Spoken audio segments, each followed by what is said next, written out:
All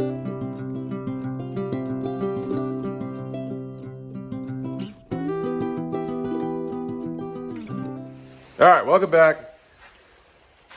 We been busy a couple days. It's been raining, so I got some guys here that would normally be working on roofing projects. It's hard to roof in the rain, so we're getting a lot done yesterday and today. So finished hanging cabinets yesterday.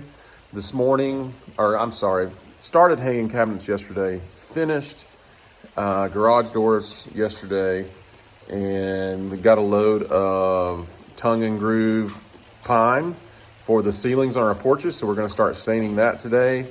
Putting up the Durarock backer board on the chimneys, the fireplaces, so we can lay the rock, and I'll show you what we've got, what it's looking like.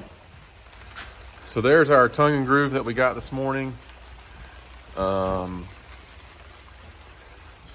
in the house, we've got us a painting station set up. So the guys got to saw horses out. We got a little heat going to make sure the temperature stays up where it needs to be. We got all this laid out, and we are going to get busy staining some tongue and groove wood. And then hopefully this weekend we'll be putting it up. Today is April 26th. April 26th, it's a Wednesday. So here's our Durarock I was telling you about.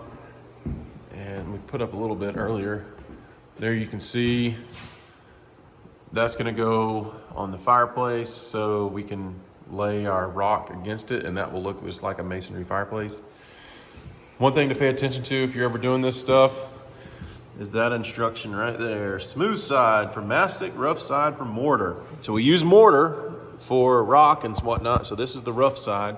Make sure your rough side's out so you get proper adhesion. And we're getting busy.